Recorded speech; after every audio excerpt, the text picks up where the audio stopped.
যেহেতু আগের দিন আমরা সেল বায়োলজি শেষ করেছি এবং তার সম্বন্ধে নলেজগুলো আমাদের মাথায় টাটকা আছে, তার সাথে এই চ্যাপ্টারটা ইমিডিয়েট পড়লে সবচেয়ে ভালো এফেক্ট আসবে। Cell cycle and cell division, যেখানে আমরা বুঝবো সেলের বাকি প্রপার্টিগুলোর সাথে সেল কিভাবে ডিভাইড করে, নাম্বার ইনক্রিজ করে। মূলত এই চ্যাপ্টারে মাইটোসিস মিওসিস ইন ডিটেলসে পড়ব। ফার্স্টে সেল ডিভিশনের মধ্যে ডাইরেক্ট ঢোকার আগে চলো সেল সাইকেল এই ব্যাপারটা কি জিনিস, কিভাবে এটাকে ডিফাইন করা যায়। ওকে, imagine this is a mother cell which is trying to divide and increase its number. So what will happen next? It will produce two daughter cells. Initially they will be smaller, relatively smaller in size. They will take some time to increase their size and shape, quite similar to that of their mother cells, and now they are ready for the another set of division. So this event will cyclically repeat one after another.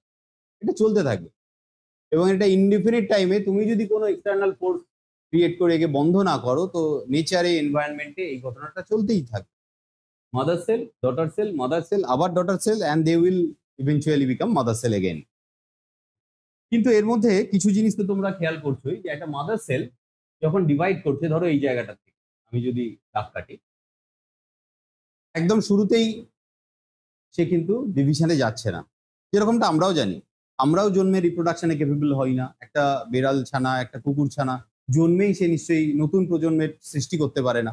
প্রত্যেকে সে তার life সাইকেলের span অনুযায়ী time নেয় বড় হওয়ার, যাতে সে তার physical ম্যাচুরিটিটা আনতে পারে, then they can concentrate on the reproduction. এটা নর্মাল একটা সেলের ক্ষেত্রেও এটা true. This smaller sized daughter cell will take some time, consume its entire energy for their growth and formation of different kind of proteins and enzymes. Those are going to be necessary for their division, further division or reproduction. তারপর আবার দেখো কিছু সময় পর আবার divide করছে। This is a phenomenon where you can find the repetition of this set of events. বারবার ছবি চাইলে এঁকে যাও, এখানে নাম্বার বাড়বে, তো টাইম আফটার টাইম তোমাকে পেজটা চওড়া হতে থাকবে। তা আমি আর নিচে যাচ্ছি না, ব্যাপারটা বুঝতে আশা করি কারোরই অসুবিধা হচ্ছে। So how can we define cell cycle? Cell cycle can be defined as the series of events that take part or place inside a single cell between two successive cell division. তার মানে এইখানে একটা division দেখতে পাচ্ছি, পরে আবার এরকম division দেখতে পাচ্ছি। এই দুটো ডিভিশনের মাঝে কোনো একটা সেলের, সেটা এটা হোক বা এটা আর এটা যদিও একই সেল, এই সেলটার মধ্যে যা যা চেঞ্জেস আসছে, এ একেবারে চট করেই তো এখানে আসতে পারছে না। যে চেঞ্জেস গুলো হলে সে ফার্দার আবার ডিভাইড করতে পারবে, সেই চেঞ্জেস গুলোকে কালেকটিভলি বলা হয় সেল সাইকেল। তো সেল সাইকেলের বিভিন্ন পার্টস গুলোর নাম জানার আগে চলো দেখে নিই এই সেল ডিভিশনের ইভেন্টস গুলোকে আমরা কিভাবে টেবিল আপ করতে পারি বা একটা চার্ট করতে পারি। দেখো এই জায়গাটা থাকবে, তাকাও, ধরো একটা নর্মাল সেল ডিভিশনে যাবে, সে কিরকম পোর্শন বা টাইম ইউজ করবে ডিভিশনে এবং কিরকম পোর্শন টাইম ইউজ করবে সে তার গ্রোথে, সেটাকে যদি আমরা ভাগ করি তাহলে আমরা এরকম দুটো কথা পাবো। একটাকে পাবো M phase or divisional phase, এটার ব্র্যাকেটে ডিভিশনাল ফেজ কথাটা লিখে রাখো। আর আরেকটাকে বলা হচ্ছে ইন্টারফেজ, এটা বিশ্রাম দশা, রেস্টিং ফেজ, ব্র্যাকেটে লিখে রাখো রেস্টিং ফেজ। তাহলে দুটো কথা পেলাম, interphase, M phase and interphase. এই টেবিলটাই আমরা আরেকটু লেন্দি করব ইন ফিউচার। এম ফেজ সম্বন্ধে তখন আরেকটু ডিটেলসে জানবো। এই মুহূর্তে এম ফেজ মানে আমি এটুকুই বুঝে রাখলাম, ডিভিশন ফেজ মানে এই জায়গাটা, this is the M phase. এইখানে যে পিরিয়ডটাকে ইন্ডিকেট করা হচ্ছে ধরে নাও এটা M phase. Now M stand for mitotic or meiotic, we will discuss that later. যাই হোক এটা ডিভিশনকে ইন্ডিকেট করছে, বেশ, এটা এম ফেজ। এম ফেজের ডিটেলসে এক্ষুনি যাচ্ছি না, let's understand details about the interphase. ইন্টারফেজের কতগুলো ফার্দার সাব ডিভিশন থাকে বা সাব পার্ট থাকে। Number 1 G1, number 2 S, number 3 G2। ইন্টারফেজকে যেরকম আমি ব্র্যাকেটে তোমাদের লিখতে বললাম রেস্টিং ফেজ, মনে রাখবে একটা সেল ডিভিশন করতে খুব কম সময় লাগে, বরঞ্চ গ্রোথ করতে বেশি সময় নেয়। তো in interphase the cell almost consume 95% of the entire time whereas only 5% of time is consumed during M phase. On an average, for human cell, একটা cell divide করতে, it has been estimated that roughly our cell take 24 hours. Roughly. আমাদের human cell. Don't compare this data with any Drosophila or any bacteria. ওদের ক্ষেত্রে আলাদা। Bacteria cell division 20 মিনিটে হয়, প্রতি 20 মিনিটে হয়, ইস্টের প্রতি 1.5 ঘন্টায় হয়। এই টাইমগুলোকেও মনে রাখতে হবে ইন ফিউচার। হিউম্যানের ক্ষেত্রে রাফলি 22-23 এক একটা ডেটা থাকে, তো আমি 24 ধরে চলি। 24 আওয়ার্স যদি আমাদের লাগে সেল ডিভিশন হতে, মানে এই পুরো প্রসেসটা হতে, মানে এখানে একটা মাদার সেল, আবার এইটা একটা ভবিষ্যতে মাদার সেল হবে। কোনটা? এইটা মাদার সেল হবে, এটা মাদার হবে, আর এইটা ধরো আগে মাদার ছিল, এর মাঝের গ্যাপ পুরো 24 আওয়ার। তার মধ্যে কিন্তু এই ডিভিশনটাও পড়ছে, এম ফেজটাও পড়ছে, প্লাস এদের বড় হওয়াটাও পড়ছে। বড় হতে সময় লেগে যাচ্ছে 95% অফ দ্য টাইম। তার মানে এর মধ্যে প্রায় 22-23 ঘন্টা চলে যাবে বড় হতেই। গ্রোথেই ও টাইম লাগিয়ে নেবে বেশি। বুঝতে পারছো বলো? আর ডিভাইডটা হতে মাত্র 1 ঘন্টা লাগবে রাফলি। So division take very negligible amount of time in comparison with that interphase. এবার এই ব্যাপারটাকে যদি একটা সাইক্লিক্যালি আমরা ড্র করার চেষ্টা করি, how the diagram will seems to look like. So draw with me. Imagine we are trying to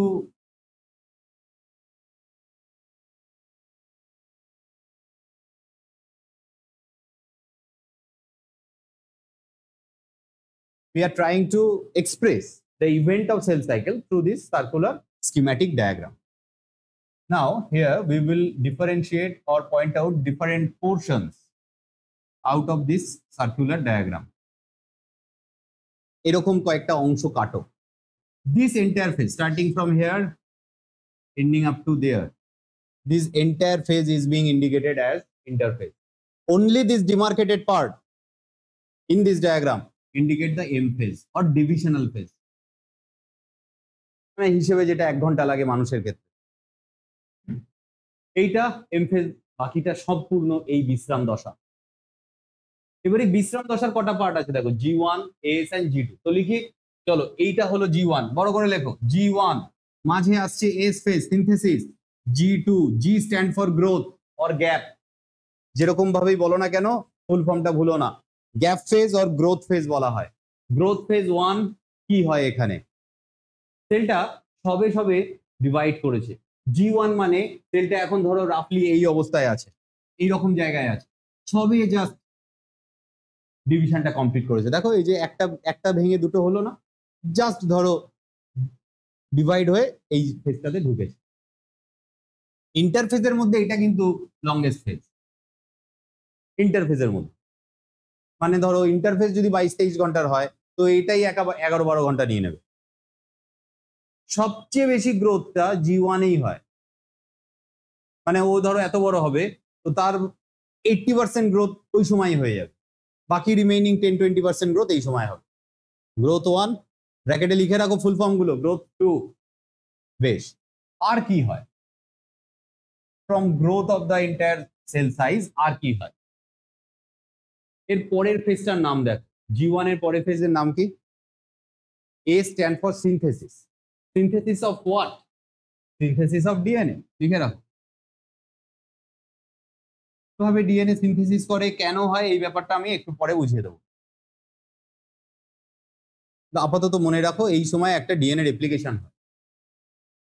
তাহলে G1-এ এইখান থেকে সেলটা যখন এখানে ঢুকছে, তখন G1-এই ও রেডি করে রাখবে এস ফেজের প্রোটিনগুলোকে, যেরকমটা আমরা অনেকটা একটা ট্যুর ট্রাভেলে গেলে ব্যাগটাকে রেডি করে রাখি, যে আমি এখান থেকে যাব, মেলা দূর যাব দীঘা, কিন্তু একটা বিরাট লাগেজ বানিয়ে রাখি, ওখানে গিয়ে আমার কি কি লাগবে রেডি করে রাখি। ওখানে গিয়ে তো আমার কিনতে গেলে চলবে না, আমি তো বেড়াতে যাচ্ছি। ঠিক সেরকমটাই সেলটাও এস ফেজে যা লাগবে আগে থেকে বানিয়ে রাখে, যা যা প্রোটিন আরএনএ যা লাগবে এস ফেজে, তো সেইটাও তো আমরা পয়েন্ট হিসেবে G1 এর ফাংশন বা ক্যারেক্টারিস্টিক্সে লিখতে পারি। দেন আসছে এস ফেজ। এস ফেজের কাজ কি? এটাকে মেনলি তোমরা বলো সিনথেসিস অফ ডিএনএ আর রেপ্লিকেশন অফ ডিএনএ। এটা ছাড়াও আরো 2-1টা পয়েন্ট যদি আসে আমরা পরে আলোচনা করব। তারপরে আসি G2। G2টা হলো এই জায়গাটা, গ্রোথ ফেজ 2 আর গ্যাপ 2। এই জায়গাটাতে মূলত সেলের 10% 20%-এর সাইজ বাড়ে, আর ম্যাক্সিমাম গ্রোথ তো এখানেই হয়ে গেছে। প্লাস এর পরের ফেজ হলো এম ফেজ, মানে ডিভিশন ফেজ, মাইটোসিস ফেজ বা meiosis phase.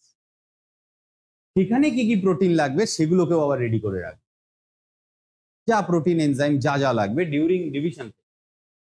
So the cell will try to synthesis or prepare all the RNA or proteins or enzymes, those are going to necessary during the division phase of the protein. এর কোনো একটা কাজ যদি না হয়, imagine করো G1 থেকে S ফেজে সেলটা ঢুকতে চাইছে, কিন্তু তার ধরো 4টে এনজাইমের মধ্যে 2টো এনজাইম তৈরি হয়নি তখন, বা কোনো কারণে এম ফেজ থেকে G1 এ আসতে গিয়ে কোনো একটা সেলের ডিএনএ ড্যামেজ হয়ে গেছে, ছিঁড়ে গেছে, ফেটে গেছে, মিউটেশন হয়ে গেছে, এনিথিং, সেল বুঝতে পেরেছে সমস্যা হয়েছে, তখনও এখানে জোরে ব্রেক কষবে। এই জায়গাটাতে তখন সেল আর এগোবে না, ইন্টারফেজে আটকে যাবে, এখানে ব্রেক কষবে।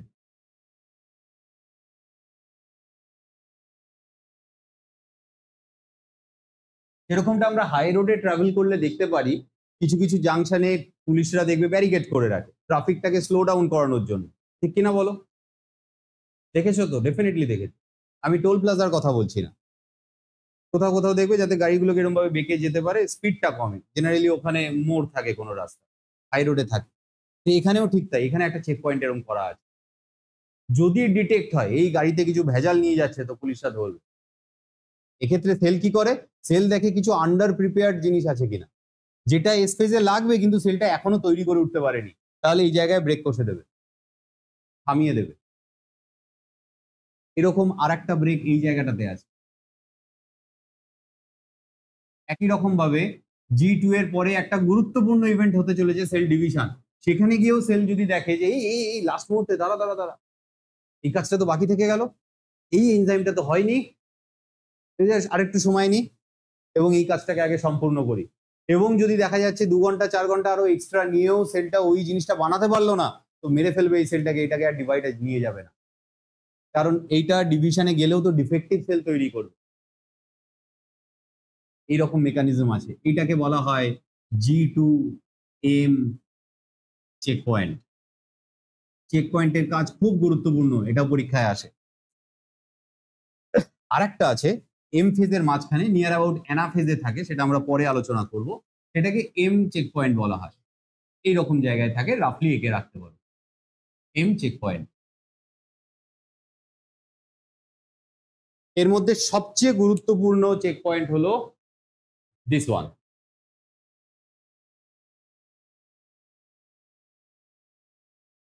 এই চেক পয়েন্টে সমস্ত স্টার্ট ফ্যাক্টরস গুলো অ্যাভেলেবেল আছে কিনা সেটা চেক হয়, ভীষণ গুরুত্বপূর্ণ। জেনারেলি দেখা গেছে maximum cell G1S checkpoint যে ক্রস করতে পারে, সে আর এইখানে কোনো জায়গায় সেরকম ম্যাসিভ কিছু ডিফেক্ট না হলে থামে না, এইখানেই সবচেয়ে বেশি চেক হয়। ধরে নাও এটা একটা ইন্টারন্যাশনাল বর্ডারের মতো কাজ করে। আর যদি সেল সেই মুহূর্তে এই পরীক্ষায় পাস করতে না পারে, এক, আর নয়তো 2 নম্বর, যদি সেলের প্রয়োজন না থাকে সেই সময় ডিভিশনে যাওয়ার, তাহলে এই জায়গায় একটা বাইপাস করে সেল একটা ডরমেন্ট ফেজে ঢুকে যায়, যেটাকে G0 ফেজ বলা হয়। দুটো কারণে G0 ফেজে ঢোকে কোনো সেল। আমি আবার বলি, সেলটা যেতে গিয়ে দেখলো যে all the components necessary or going to be required during S phase is not prepared completely. Some of the material is still short. Then it will scan its recent condition and halt the progression of cell cycle right here. এই জায়গায় কিন্তু ক্ষণস্থায়ী বন্ধ হয়ে যাবে সমস্ত growth বলো, অন্যান্য জিনিস বলো। সেক্ষেত্রে হয়তো একটা দুটো জিনিসে যদি শর্টেজ থাকে সেটা বানাবে কেবল, বাকি কোনো প্রসেস চলবে না। আর নয়তো যদি সেলের ডিভিশনের প্রয়োজন না থাকে, সেল যদি ফিল করে যে না ঠিক আছে অনেকগুলো সেল আছে, এখনই আর সেল নাম্বার বাড়াবো না, তাহলেও তো সেল হল্ট থাকে, এটাও হল্টের জায়গায় G0 ফেজ, মানে বিফোর S ফেজ। ধরো আমার স্কিন যদি কখনো কোনো ঘষা লাগে, কিছু অ্যাম্পুটেশন হয়, কিছু রাব হয়ে যায়, somehow I skinned my skin, তো এটা রিপেয়ার হয় কিনা বলো? ডেফিনেটলি হয়। এই রিপেয়ারের সময় স্কিনে নতুন সেল এলো থেকে, তার আশপাশ থেকেই তৈরি হয়েছে। আচ্ছা, আশপাশের সেলগুলোই যদি নতুন সেল ডিভাইড করে আমার এই জায়গাটাকে হিল করে দিল, তাহলে এখন যখন বর্তমানে আমার স্কিনটা নর্মাল আছে, তো তারা ডিভাইড করছে না কেন? তারা কেন শান্ত হয়ে বসে আছে? কারণ প্রয়োজন নেই। এখন করলে ঢিবি হয়ে যাবে, রেস্টে আছে। ঠিক সেরকমই আমাদের শরীরে বেশ কিছু সেল আছে যারা এরকম G0 ফেজে থাকে, প্রয়োজন পড়লে ঢোকে কিসে? মেন ফেজটাতে। এই G0 থেকে তখন সে বাইরের থেকে সমস্ত স্টার্ট ফ্যাক্টর গুলো কালেক্ট করে নিয়েই ঢুকে যেতে পারে। যেমন উদাহরণ স্কিন সেল, এপিডার্মাল সেল, যেমন উদাহরণ লিভার সেল, এরকম আরো আছে। আমাদের আর একটা সেল আছে জানো, যে পার্মানেন্টলি G0 স্টেজেই থাকে। জন্মের সময় হেভি অ্যাক্টিভ ছিল, তারপর G0 তে ঢুকে গেছে, ওই ভদ্রলোক আর জীবনে G0 থেকে উঠবে না। সেটা হলো নার্ভ সেল। আমাদের প্রত্যেকটা নার্ভ সেলের ক্যাপাবিলিটি আছে কিন্তু G0 থেকে ব্যাক করে এস ফেজে আসার, কিন্তু করে না। আমাদের নার্ভ সেলের, যার জন্য বলে নার্ভ মিনস ব্রেন, স্পাইনাল কর্ডের যা গ্রোথ হয় ছোটবেলায় হয়, 6-7 বছরের পর আর কিছু গ্রোথ হয় না। যার জন্য স্ট্রোক হলে অনেকে প্যারালাইজ হয়ে যায়, আমরা দেখেছি। তার কারণ হলে ইরিভার্সিবল ড্যামেজ হয় নার্ভে। নার্ভ সেলে আবার আরেকটা ক্যাচ আছে, nerve cell devoid of centriole. আমাদের হিউম্যান সেলে আরবিসি অ্যান্ড নার্ভাস সিস্টেম, মূলত নিউরন, এই দুটো সেলেই কিন্তু সেন্ট্রোজোম বা সেন্ট্রিওল থাকে না, যে কারণে ওই সেলগুলো ডিভাইডও করতে পারে না। এটাও ঠিক, শুরুর দিকে থাকে, পরে হারিয়ে যায়, এবং এরা পার্মানেন্টলি G0 তে থেকে যায়। যার জন্য আমাদের কোনো নর্মাল সেল, নার্ভের সেল একবার ড্যামেজ হলে সেটা রিপেয়ার হতে চায় না, জেনারেলি হয় না। এই জন্য নার্ভাস সেলগুলো খুবই সেন্সিটিভ। বাকি যেরকমটা বললাম, প্রয়োজন হলে, যেমনটা আমাদের এপিডার্মাল সেল পারে, প্রয়োজন হলে G0 এই ডরমেন্ট ফেজটা কাটিয়ে এসে এস ফেজে ঢুকতে পারে এবং পরবর্তীগুলোকে কভার করে আবার যেরকম নর্মাল সাইকেলটা চলছে সেটা করতে পারে। এখানে মনে রেখো, এই ইন্টারফেজে সেলটা কিন্তু ঘুমিয়ে থাকে না, হাইলি মেটাবলিক্যালি অ্যাক্টিভ থাকে। যদিও এখানে অনেক জায়গায় বলা থাকে যে interphase is a resting phase, but is it really a resting phase? Does any cell sleep during this time? No. Your answer will be strictly no. It's a highly metabolically active phase where different events, those already has been discussed during the function or characteristics of G1, AS or G2. That means all those functions are readily going on behind this resting. Apparently the cell will look like that it is taking rest. But no, it's not taking rest. The cell is metabolically highly active. না হলে সে বড় হচ্ছে কি করে? ঠিক যেরকমটা আমরা ইস্টের পাউডার মেখে যদি নানের ডাউটা ওভারনাইট রেখে দিই, ওটা তো ফলে, তো তুমি কোনো কাজ করছো না, কিন্তু ওর ভেতরে তো কিছু কেমিক্যাল রিয়াকশন হচ্ছে, না হলে ফুলছে কি করে? তো এইখানেও ব্যাপারটা তাই, ওর সাথে সিমিলার নয়, কিন্তু অনেকগুলো কিছু ইভেন্টস আছে। So this is all about cell cycle. Cell cycle আর সেল ডিভিশন, তার মধ্যে সেল সাইকেলটা আমরা বুঝে ফেললাম। এবার আমরা ডিসকাস করবো অ্যাবাউট সেল ডিভিশন। তবে সেল ডিভিশনের ইন ডেপথ ভেতরে ডিটেলসে ঢোকার আগে এই চারটার হেল্প আমরা আবার নিতে পারি। আমরা একটু আগেই এই জায়গাটা আমি মুছে মনে হয় ঠিক করিনি, ইন্টারফেসের 3টে পার্ট লেখা ছিল অলরেডি, G1, AS আর G2, কিন্তু তখন আমি বলেছিলাম যে এম ফেজের ডিটেলস আমি লিখিনি। তো এম ফেজকে ধরে নাও যে নর্মালি এটা মাইটোসিসকে ইন্ডিকেট করছে। সেল ডিভিশন যদিও অনেক রকমের টাইপস হয়, সেটা আমি বলছি, কিন্তু একটা টিপিক্যাল সেল ডিভিশন, তার ডেফিনেশন বলো, তার পার্টস গুলো বলো, আমরা মাইটোসিসকে ধরতে পারি। তো এটা এম ফেজ যদি মাইটোসিস হয়, তার কি কি সাব ডিভিশন থাকে সেটা আমরা জেনে নিই। অর্থাৎ এই ছোট্ট সময়ের মধ্যে সেলটা কোন কোন ফাংশনাল ডিভিশনের মধ্যে দিয়ে যায়। প্রথম হলো ক্যারিওকাইনেসিস, ডিভিশন অফ নিউক্লিয়াস।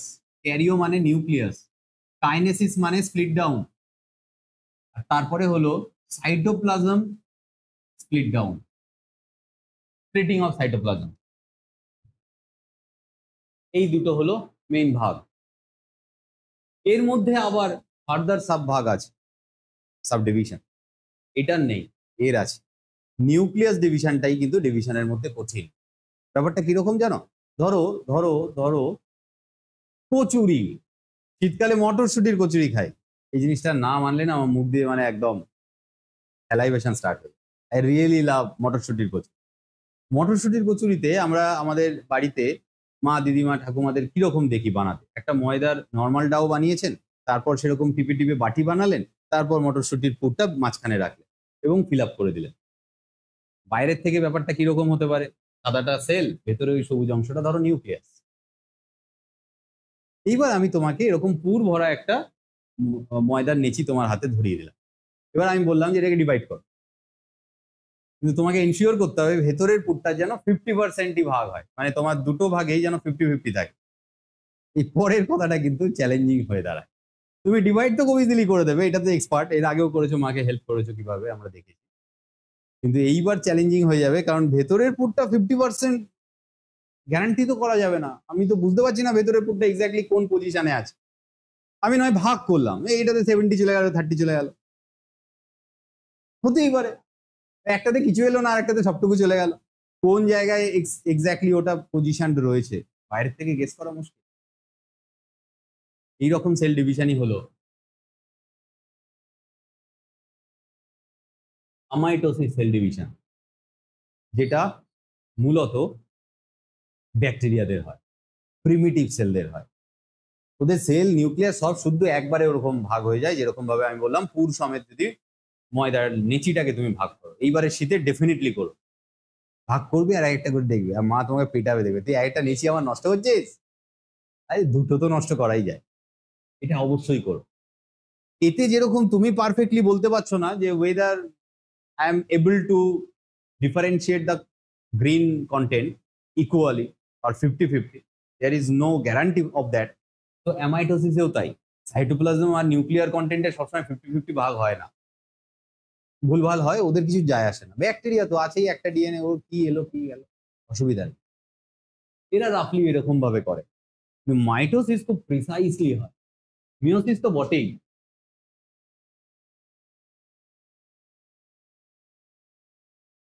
যদিও আমরা মিওসিস নিয়ে আজকে পড়বো না, আমরা মূলত মাইটোসিস নিয়ে পড়বো। একটা মাইটোসিসকে আমরা যদি বুঝতে পারি, তাহলে আমরা বলতে পারি যে হ্যাঁ, this is the typical cell division. কারণ ম্যাক্সিমাম সমস্ত অ্যাডভান্স সেলের বডি সেলগুলোতে কিন্তু মাইটোসিস ডিভিশনই হয়। মিওসিস তো কেবলমাত্র গ্যামেট প্রডিউসিং সেলে হয়, তাও আবার সেক্সুয়ালি রিপ্রোডিউসিং অর্গানিজমে। সবার ক্ষেত্রে সব জায়গায় হয় না। আসল সেল ডিভিশন কিন্তু মাইটোসিস। সেল ডিভিশনের ফান্ডা বুঝতে গেলে you need to understand about mitosis. মাইটোসিসটা ভালো করে বুঝতে হবে। তো সেই জায়গায় ফিরে আসি, আমরা এখানে ছিলাম। তো নর্মাল এমফেজ যদি আমরা এখানে মাইটোটিক ডিভিশন ভাবি, ক্যারিওকাইনেসিস মানে ডিভিশন অফ নিউক্লিয়াস আগে হয়। এটা আগে হয়, কমপ্লিট হয়ে যাওয়ার পর 2 নম্বরটা হয়। তো ক্যারিওকাইনেসিস খুব সহজ পদ্ধতি নয়। মানে ইমাজিন করো তুমি একটা মেশিন ডেভেলপ করলে, যেটা ওই ময়দার নেচিটার ভেতরে যে মটরশুটির পুরটা আছে সেটাকে আগে 50% ভাগ করছে, তারপর বাইরেরটাকে পিঞ্চ করছে। যদি এটা করতে পারো তাহলে তুমি গ্যারান্টি দিতে পারো হ্যাঁ ভেতরেরটাও এবার 50% ভাগ হয়েছে।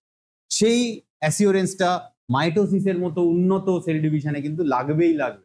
তার জন্য ক্যারিও মিন্স নিউক্লিয়াসের ডিভিশন আগে হয়। তো কি হবে, নিউক্লিয়াসের ডিভিশনের ফার্স্ট 1 নম্বরটা হলো প্রোফেজ। এগুলোর সব ডিটেলস ছবি আমি আঁকছি। ফার্স্ট ডিভিশন প্রোফেজ, এই টেবিলটা কমপ্লিট করো, সামনের দিন আমি দেখবো। 2 নম্বর হলো metaphase. These are the different subphase of karyokinesis. 3 নম্বর হলো অ্যানাফেজ।